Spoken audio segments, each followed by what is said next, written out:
Pekan ini masyarakat dihadapkan pada libur panjang. Meski dalam kondisi pandemi COVID-19, libur panjang ini tetap dimanfaatkan untuk pergi berwisata keluar kota bersama teman atau sanak saudara. Hal ini terbukti dari ramainya beberapa objek wisata di berbagai daerah. Pemerintah mengimbau masyarakat agar tetap memperhatikan protokol kesehatan. Hal ini untuk mencegah timbulnya klaster COVID-19 terutama di tempat-tempat wisata. Juru bicara Satgas COVID-19 Prof. Wiku Adhisa Smito menekankan agar masyarakat menghindari kerumunan. Selain itu, pengelola objek wisata juga harus ketat dalam membatasi kapasitas pengunjung. Hotel dan tempat wisata lainnya, termasuk orang-orang yang berpergian wisata, betul-betul menerapkan protokol kesehatan dengan ketat. Ini adalah suatu ujian buat kita semuanya. Semoga dengan menjaga, karena kita masih ada beberapa hari ke depan, betul-betul tidak terjadi lonjakan kasus dan tidak terjadi penularan. Mohon betul-betul disiplin diterapkan baik penyelenggara fasilitas wisata maupun aparat yang ada di setiap daerah wisata. Selain tempat wisata, saat libur panjang seperti ini dimanfaatkan untuk makan di luar rumah, apalagi tergiur diskon dan promosi. Dampaknya resto atau rumah makan menjadi penuh atau bahkan antrinya mengular panjang. Hal ini tentunya sangat rentan terjadi penularan COVID-19. Khawatir sih pasti, cuma yang penting kita tetap menerapin protokol kesehatan aja sih, pakai masker. Terus sekarang selalu bawain sanitizer dari rumah, kayak gitu sih. Jangan lupa jaga jarak juga, itu aja sih paling. Awalnya sih saya khawatir ya, tapi karena sekarang tempat-tempat resto sudah menyediakan protokol kesehatan kayak cuci tangan, kayak gitu, hand sanitizer. Jadi saya merasa kekhawatirannya tuh agak berkurang gitu. Sebenarnya sih kalau saya lebih prepare ke bawa hand sanitizer, terus rajin cuci tangan, sama ketika makan dibuka, nanti selesai makan ditutup lagi maskernya. Makan langsung di rumah makan sebaiknya dihindari. Jika terpaksa, Anda harus patuhi protokol kesehatan. Pilih rumah makan dengan ventilasi alami atau rumah makan dengan tempat terbuka. Pelaku usaha pun wajib menyediakan sarana cuci tangan dan disinfektan secara berkala, minim 2 kali sehari saat buka dan juga tutup. Sama-sama saling menjaga, jangan lengah dan terus terapkan protokol kesehatan. Kini kita akan bahas selengkapnya malam ini di Indonesia Bicara.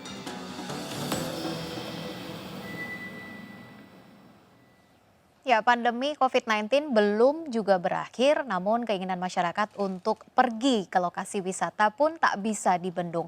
Terlebih lagi dengan kondisi libur panjang akhir pekan seperti hari ini. Namun Anda harus tetap waspada akan adanya kemunculan klaster baru. Kita akan bahas pada malam hari ini, pemirsa sudah bergabung malam hari ini bersama saya di Indonesia Bicara dari Kepala Daerah, Wakil Wali Kota Bogor dan juga Wali Kota Malang. Pak Dedi Ar-Rahim yang merupakan Wakil Wali Kota Bogor dan juga ada Pak Sutiaji yang merupakan Wali Kota Malang. Kedua kota ini adalah dua kota yang memang ramai untuk tujuan destinasi wisata. Selamat malam Bapak-Bapak. Selamat malam Mbak Rizka. Waalaikumsalam warahmatullahi wabarakatuh. Sehat Pak Dedi dan juga Pak Sutiaji? Alhamdulillah. Baik, saya ke Pak Dedi terlebih dahulu di Kota Bogor. Bagaimana untuk suasana saat ini di Kota Bogor yang pastinya ramai dikunjungi, apalagi ini adalah libur panjang akhir pekan, baru masuk hari kedua sebenarnya. Apa saja yang menjadi antisipasi dari pemerintah Kota Bogor sendiri untuk libur panjang akhir pekan ini? Untuk libur panjang ya, Hari Raya Hijriyah ya, 1442, kami memang mengantisipasi dengan mencoba untuk melakukan beberapa persiapan. Yang pertama, kemarin kami juga launching ya secara khusus yang namanya kampanye masif untuk pencegahan COVID-19. Ditujukan untuk setiap sektor, termasuk sektor pariwisata, kemudian juga perdagangan, dan juga sektor-sektor yang lain. Karena betul-betul kami juga mengkhawatirkan, karena di satu sisi dalam konteks saat ini ada peningkatan jumlah kasus positif terkonfirmasi COVID-19 di Kota Bogor. Ya. Namun demikian, tentu kita juga harus menyesuaikan, biar bagaimanapun juga ada juga pelonggaran-pelonggaran menjelang adaptasi kebiasaan baru. Jadi ini yang harus kita kombinasikan. Tidak mungkin kita selamanya akan melakukan pengetatan-pengetatan, sementara ekonomi harus kita mulai jalankan juga. Bagaimana caranya untuk menerapkan sebuah adaptasi kebiasaan baru, apalagi di lokasi wisata sebenarnya mungkin tidak mudah begitu untuk dijalankan? Ya, kami bekerja sama dengan Kebun Raya Bogor contohnya ya, untuk penerapan protokol, termasuk juga monitoring untuk mereka yang keluar masuk, termasuk mendaftarkan diri dulu sebelum masuk ke Kebun Raya, itu salah satu contoh. Kemudian juga penyediaan sarana-sarana yang menunjang untuk penerapan protokol seperti wastafel, kemudian juga di pintu masuk ada hand sanitizer dan lain-lain, itu kita koordinasikan secara intens agar bisa dipastikan bahwa pengunjung memahami juga dalam kondisi pandemi kegiatan-kegiatan kepariwisataan bisa jalan, namun dituntut masyarakat untuk betul-betul menerapkan protokol ini. Baik. Jadi situasinya memang belum aman. Ya, situasinya memang belum aman dan memang pandemi belum berakhir begitu ya. Betul. Saya ke Kota Malang, Pak Sutiaji. Kalau dari Kota Malang sendiri seperti apa? Karena memang Malang ini juga salah satu kota yang menjadi kunjungan atau menjadi lokasi wisata bagi warga Surabaya dan sekitarnya begitu. Di Kota Malang, saya kira mungkin hampir sama dengan Bogor. Kami lakukan persiapan sebetulnya sudah kita antisipasi jauh hari ya. Jadi melalui resto maupun hotel, ketika dia sudah terverifikasi sesuai dengan SOP, maka dia kita tempeli stiker gitu. Jadi ini sudah sesuai SOP.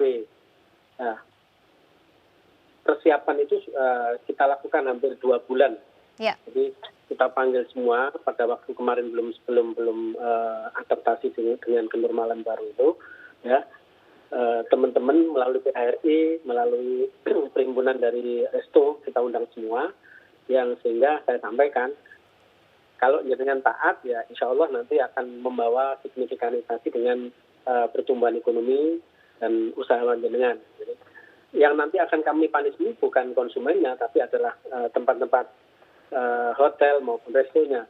Ketika ditemukan dia tidak melakukan pengetatan dalam protokol COVID, maka dia akan kami kasih punishment peringatan sesuai dengan perwal yang sudah kami bentuk. Sehingga secara minimalisir, alhamdulillah kami pantau melalui dashboard di Dinas Pora Pariwisata bahwa bagaimana pertumbuhannya, dan ini juga ada nilai signifikasi sebetulnya di Kota Malang ada penurunan. Alhamdulillah ini akhir-akhir ini sudah penurunan, hanya PDP yang terkonfirmasi positif. Hotel-hotel ya, setiap hari kita pantau jumlah okupansinya berapa, dan setiap hotel kan sudah punya satuan tugas masing-masing dan kami sudah bentuk. Dan inilah yang menjadi komitmen kami supaya antara gas dan ngerem ini apa yang disampaikan Pak Presiden bisa dilaksanakan dengan baik. Baik, tadi Anda menyampaikan ada penurunan kasus begitu ya di Kota Malang sendiri. Nah, ini apakah berapa persen sebenarnya untuk lokasi wisata maupun juga restoran dan yang kaitannya dengan kunjungan begitu ya? Berapa persen yang memang sudah dibuka saat ini di Kota Malang, atau memang secara keseluruhan aktivitas perekonomian pariwisata di Kota Malang ini sudah dibuka seluruhnya? Kita lihat okupansi hotel itu kemarin yang weekend aja bukan long weekend ini sudah 60%. Kalau rata-rata total sekarang kalau long weekend ini sampai 70%, ya. 70 sampai 80%. Tapi kalau okupansinya weekday biasa itu ya masih 15 sampai 20 sampai 25%. Karena apa, perguruan tinggi kita belum buka. Jadi kalau perguruan tinggi sudah tidak pakai daring, sudah tatap muka, ini okupansinya cukup bagus ya. Tapi saya lihat memang di Kota Malang ini mengalami anomali berkaitan dengan pertumbuhan ekonomi ya. Jadi di sini seperti relaksasi perbankan ya, yang dilakukan oleh BI dan oleh perbankan itu banyak orang yang tidak diambil oleh para pengusaha, dan ada memang tidak penurunan. Jadi di kami insya Allah tidak min ya. Ini yang luar biasa yang kami apresiasi. Pertumbuhan ekonomi kami tidak sampai min, dan ini merangkak dari 1 menuju ke 2. Dan mudah-mudahan nanti dengan adaptasi ini masyarakat kita benar-benar disiplin mudah-mudahan nanti kami bisa turunnya juga tidak tinggi lah. Kami prediksikan turunnya 1,7% dari yang tahun-tahun yang kemarin. Baik, saya kembali ke Kota Bogor dengan Pak Dedi. Pak Dedi, kalau Anda melihat dengan kondisi yang seperti ini begitu ya, masyarakat yang sangat antusias dan sepertinya memang membutuhkan untuk suasana yang berbeda atau membutuhkan untuk suasana liburan. Tentu saja kalau kita lihat sepanjang perjalanan dari hari kemarin sampai dengan hari ini, kemacetan menuju lokasi wisata tidak bisa dipungkiri begitu. Apa yang mungkin bisa dilakukan kaitannya dengan menghindari adanya kerumunan dari masyarakat ini yang ada sebuah atraksi menarik, tidak bisa dipungkiri bahwa sebuah perkumpulan itu pasti akan ada begitu. Bagaimana untuk menghindari? Ya. Sampai dengan saat ini dari kami ya dengan PHRI, di mana PHRI itu kan anggotanya cukup banyak. Kalau hotelnya sendiri di Kota Bogor ada 179 hotel dari mulai Melati sampai dengan Bintang. Ya. Namun kami pada saat uji coba pembukaan 1 bulan yang lalu, kami sudah sampaikan bahwa setiap hotel belum boleh melaksanakan kegiatan-kegiatan yang mengundang kerumunan massa. Jadi itu yang pertama. Kemudian begitu juga di tempat-tempat wisata, kami juga lakukan uji coba selama hampir 1 bulan dengan proses monitoring yang ketat. Itu juga kami sampaikan belum bisa melakukan kegiatan-kegiatan kecuali kegiatan pokoknya. Jadi misalnya kebun raya ya sudah, mereka akan melakukan kunjungan ya seperti biasa, berwisata di dalam kebun. Kemudian di tempat-tempat wisata yang lain pun kami belum memberikan izin untuk keramaian. Artinya saat ini memang mereka masih melaksanakan kegiatan-kegiatan standar ya, tidak ada kegiatan-kegiatan seperti atraksi-atraksi hiburan tambahan. Nah kemudian juga kalau kita lihat memang jumlah okupansi di weekdays di Kota Bogor rata-rata 22%, tetapi di liburan panjang ini kita harapkan di atas 50%. Dan ini sudah kelihatan dari kemarin ya, sudah ada peningkatan, termasuk juga lalu lintas yang masuk ke Kota Bogor, kelihatan ada penambahan cukup signifikan dan kita mencoba untuk menempatkan petugas kita di berbagai titik-titik krusial ya, yang memang harus kita lakukan penjagaan yang lebih ketat. Jadi artinya sejauh ini Kota Bogor masih bisa mengantisipasi. Dan mudah-mudahan dengan kondisi kita lakukan monitoring secara ketat untuk objek-objek wisata termasuk juga hotel, tidak terjadi kekhawatirannya timbul misalnya klaster baru dari sektor pariwisata. Apakah memang juga ada pembatasan untuk jumlah pengunjung di masing-masing lokasi wisata ini, Pak Dedi? Iya betul, jadi memang untuk kapasitas terutama ya, hampir sama dengan kapasitas mall dan lain-lain, memang kapasitas kita batasi. Paling tidak 50% dari kapasitas terpasang. Jadi artinya memang salah satu langkah yang paling mungkin kita lakukan adalah mencegah. Nah, pencegahan ini kita mulai dari pelaksanaan penyediaan sarana untuk menunjang protokol COVID, termasuk juga jumlah pengunjung. Termasuk juga ada beberapa tempat yang memang masih kita berikan batasan untuk usia partisipasi masyarakat pengunjung yang datang ya. Jadi karena kita betul-betul dalam posisi sekarang ini Kota Bogor masih di zona orange dengan tingkat kewaspadaan tinggi dan risiko sedang. Jadi artinya ini betul-betul harus kita jaga. Artinya ada perlakuan yang berbeda di masing-masing tempat wisata begitu. Ada yang memperlakukan usia, namun ada di lokasi wisata yang tidak memperlakukan kaitannya dengan usia pengunjung. Apakah demikian? Rata-rata kita sama ya, artinya artinya sama. Misalnya untuk di mall kita masih batasi ya, usia di bawah 7 tahun itu tidak boleh, belum boleh untuk masuk. Kemudian juga yang manula juga belum, termasuk juga tempat permainan anak kami belum berikan izin.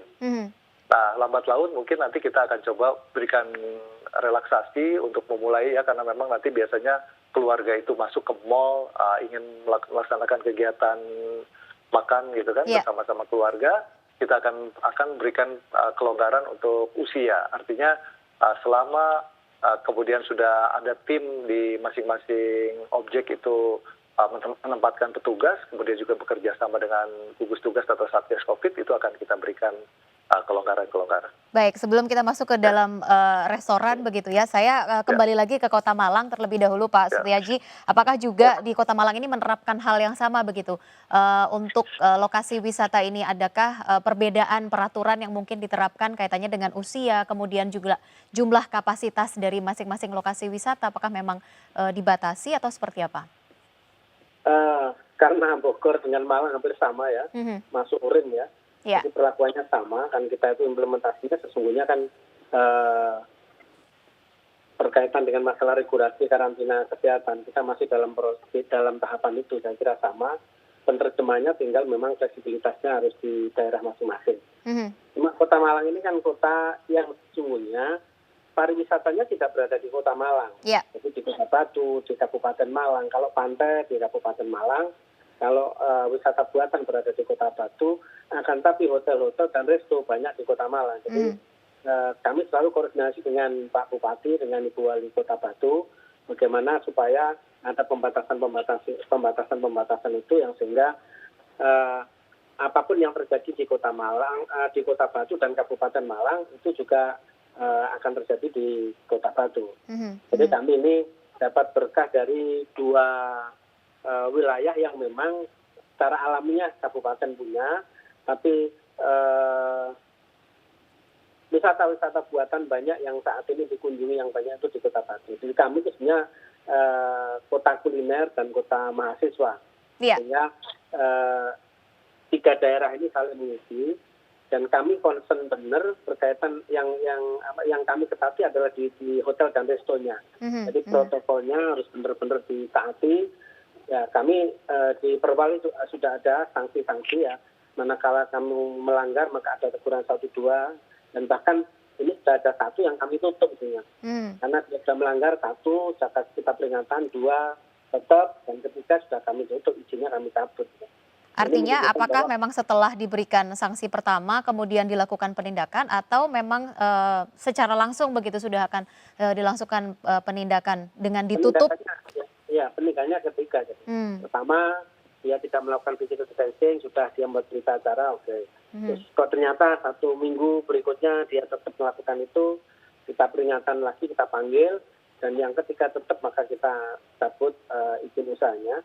Ini saya kira menjadi punishment bagi siapapun, kita tidak tebang pilih, kita harus melakukan pengetatan itu, karena ini ancaman adalah bukan ancaman keamanan biasa, tapi adalah nyawa masyarakat kita semua. Ini yang harus kita hargai dan harus kita junjung bersama-sama, guys.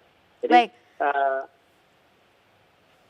Iya, cukup menarik karena Kota Malang dan juga Kota Bogor ini juga menjadi salah satu kota wisata kuliner begitu ya. Kalau tadi Anda mengatakan sebenarnya hotel dan juga restoran di Kota Malang sangat diawasi ketat begitu untuk protokol kesehatan.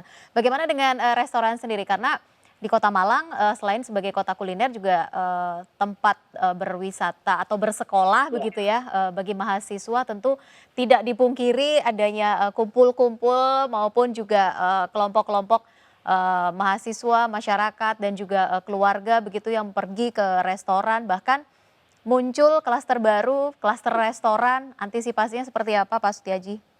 Jadi kemarin yang kita tutupi salah satu di antaranya juga kafe lah. Dan kami melakukan tindakan itu langsung, kita datang ke sana dengan seluruh kekuatan kita lakukan rapid dan bahkan rapid kalau jarak reaktif kita swab, ya. Reaktif saja sudah kami tarik kepada ke rumah isolasi. Jadi kami sudah punya rumah isolasi. Ketika reaktif saja belum di swab, saya inapkan langsung dibawa ke kemarin. Iya. Itu sesungguhnya kan untuk efek jerah saja ya. Harapannya yang lain tidak usah keluyuran atau dia main-main, oke, silahkan ya. Tapi harus pakai protokol COVID tadi. Dan yang kami berikan punishment bukan pengunjung saja, yang kami berikan punishment adalah termasuk tadi, saya izinnya saya cabut itu adalah, ini simbiosis mutualis sesungguhnya. Ketika kafe-kafe sudah memperlakukan protokol COVID, ya, membatasi ya jumlah pengunjung dan lain sebagainya, ini insya Allah para konsumen pun juga akan taat. Demikian juga yang perlu kami waspadai kemarin itu. Memang benar nih kami 50% dari kota ya. Jadi mall itu ada yang 25.000, kapasitasnya ada yang 50.000 gitu. Ya memang dia masuknya hanya 25.000, tapi 25.000 ini kami bagi, semua tenant juga harus harus 50%. Gitu. Kadang kan titik gerombol di satu titik, tenan yang memang rame, bahkan kemarin ada yang pameran itu penuh berjubel, maka saya panggil manajemennya, GM-nya saya panggil, gimana ini, 50% oke. Ya, di checklistnya memang 50% dari akumulasi jumlah ya. Akan tetapi titik kumpulnya coba, yang di pameran ini berapa orang? Saya cek, akhirnya dia masuknya gelombang, sip-sipan, jam sekian, dan alhamdulillah itu sudah ditaati dan mudah-mudahan memang tidak ada klaster baru berkaitan dengan masalah baik mall maupun hotel dan lain sebagainya. Baik, artinya tidak mudah untuk membuat masyarakat beradaptasi dengan sebuah kebiasaan baru, begitu ya Pak Sutiaji ya. Baik, Pak Dedi, apakah memang di Bogor juga sudah ditemukan hal yang sama seperti di Malang, adanya restoran atau mungkin lokasi wisata yang sedikit membandel begitu? Banyak, Mbak. Banyak? Banyak. Tapi kami kan lakukan sosialisasi terus ya. Jadi kami memang harus menurunkan Impres nomor 6 tahun 2020 ya. Saya ulang ya, Impres nomor 9 kalau nggak salah ya tahun 2020 terkait dengan penerapan nomor 6 ya Pak ya. Terkait dengan penerapan sanksi bagi pelanggaran protokol kesehatan. Kemudian kami juga merespon dengan pembuatan perwali nomor 64 tahun 2020 tentang implementasi penerapan sanksi. Jadi artinya saat ini satu bulan pertama ini kami lakukan sosialisasi, kemudian kemarin 1 minggu ya terakhir kami lakukan semacam uji coba penerapan sanksi, ada sekitar 242 pelanggaran. Tetapi 242 pelanggaran ini masih kami berikan teguran lisan.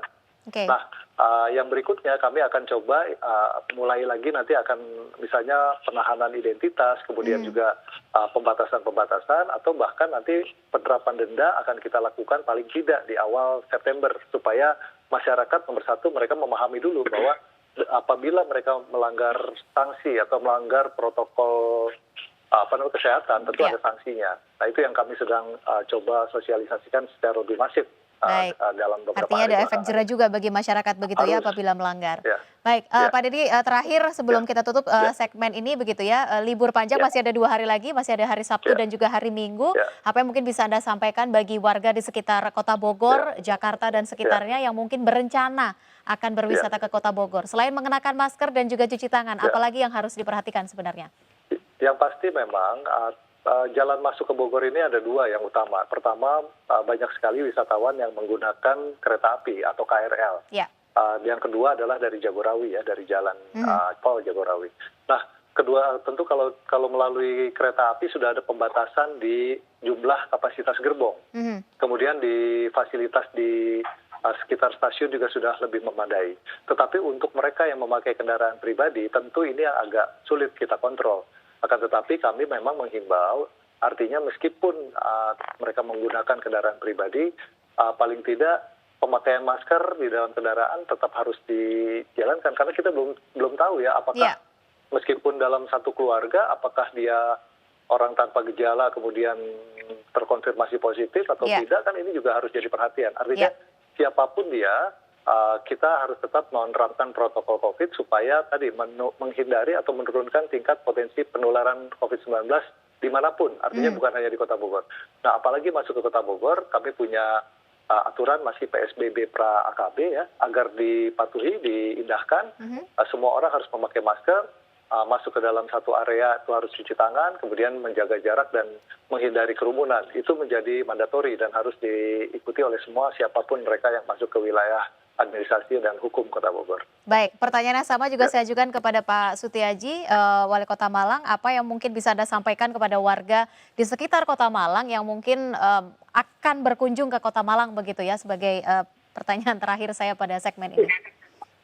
Karena Indonesia, dinamakan Indonesia itu kan terdiri dari banyak pulau dan daerah, maka kita menjaga diri kita, menjaga lingkungan kita adalah menjaga Indonesia. Yang bisa menentukan Indonesia itu adalah kita semua. Jadi saya minta teman-teman yang hadir di Malang, hargailah diri panjenengan semua dengan cara kita patuh dan taat pada aturan-aturan yang sudah ada. kita tadi sampaikan bahwa Impres 6 itu kita berikan ada yang namanya disiplin itu kan ada 2 cara, Mbak. Ada yang memang tumbuh ini menjadi karakter dan kebiasaan orang, ada yang memang masih butuh punishment. Ya. Jadi saya mohon sekali lagi tidak usah kita nunggu di punishment ya. Kami harap seperti kesadaran di Jepang yang tumbuh karakter terbangun dari dirinya sendiri, rasa malu ketika kita tahu tidak pakai masker udah rasa malu. Ya. Kita malu karena kita tidak cuci tangan dan seterusnya saya kira. Budaya itu mari kita gerakkan dari diri kita, tidak usah nunggu punishment. Ketika nanti datang di Malang, Malang menjadi bagian yang tidak dipisahkan dari Indonesia, dari manapun yang datang di daerah, demikian juga warga Malang yang berkunjung ke daerah mana, hormatilah apa yang menjadi aturan daerah yang dikunjungi itu. Insya Allah kita akan lepas dari pandemi COVID-19 ini. Baik, Pak Sutiaji, terima kasih untuk waktunya pada malam hari ini. Sama-sama. Kemudian juga Pak Dedi, Wakil Wali Kota Bogor, terima kasih sudah berbincang bersama sama-sama, kami di Indonesia Bicara. Tetap sehat dan juga mungkin pesan yang sudah disampaikan, pakai masker, cuci tangan, dan selalu menjaga jarak bisa tertanam di dalam hati masyarakat sebelum nantinya akan datang ke tempat wisata baik di Kota Malang maupun juga di Kota Bogor. Terima kasih Bapak-Bapak, sehat selalu. Sama-sama, makasih. Terima Selamat kasih untuk malam. waktunya malam hari ini di Indonesia Bicara. Dan pemirsa, perbincangan masih akan kami lanjutkan kembali di segmen berikutnya. Tetaplah bersama kami di Indonesia Bicara.